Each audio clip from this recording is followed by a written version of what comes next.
Yo, what's up mga kaibigan? Nalina tayo magkwentuhan. Malaking kawalan sa ating Gilas Pilipinas ang hindi paglaro ni Kai Sotto ngayong window kung saan nakaharap natin ang malakas na team ng New Zealand at Australia.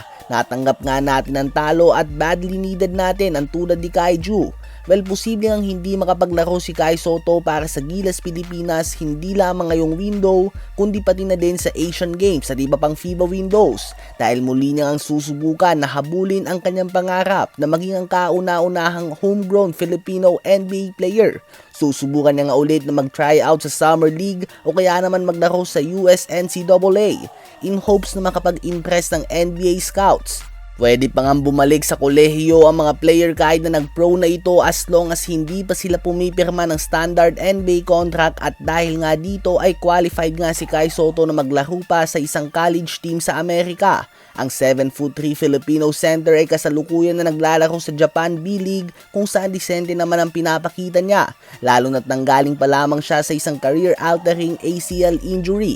Minsan nang naglaro si Kai Sotto sa NBA Summer League para sa kupunan ng Orlando Magic. Ganun pa man ay most of the games nga ay nag-init lamang siya sa bench at naging tagapalakpak mga kaibigan para sa kanyang mga kakampi. At nang mabigyan naman siya ng minuto ay nagdamo siya ng injury sa kanyang likod. Kaya naman obviously ay hindi nga siya nabigyan ng NBA contract at nagresulta na naman ito sa isang malaking kabiguan para sa mga Filipino basketball fans na umaasa na magkaroon na tayo ng totoong Pilipino sa NBA at hindi yung mga Pilipino umano na ang alam lamang ay mabuhay, chicken adobo, lumpia at Manny Pacquiao. Well, malaki na nga miniature ng laro ni Kai Sotto at tiyak din na nag-improve na ang kanyang katawan. Mas sanay na nga ito sa banggaan kumpara noon. Ganun pa man ay 24 na sa Mayo si Kaiju kaya naman mas magiging mahirap nga na makumbinsi ang mga team na kunin siya lalo na't nanggaling na din siya sa isang torn ACL injury.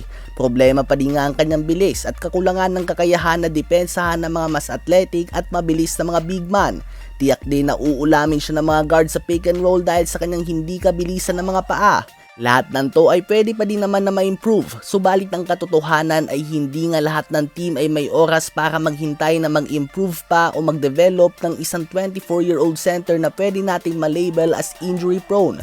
Ganito na lang ang isipin nyo mga kaibigan, bago makapag-NBA si Kai Sotto ay kailangan mo na masagot ang tanong na bakit mo ba kukunin si Kai Sotto kung kay Bolbol nga na dihamak na mas magaling ay walang kumukuha dito. Kung may isang center spot nga sa iyong team, sino bang kukunin mo? Si Bolbol o si Kai Sotto? Kung ang sagot ay si Bolbol, yun nga ang realidad. Madaming naghahabol ng pwesto sa NBA na mas magaling kay Kai Sotto na hindi nabibigyan ng tsansa. Kaya naman hindi talaga ito magiging madali. Kung sakali man nga na makuha si Kai Sotto sa NBA, sana nga ito ay dahil sa kanyang galing at hindi lamang for marketing purposes. Sa palagay nyo ba ay kakayanin ni Kai Sotto na makapasok sa NBA?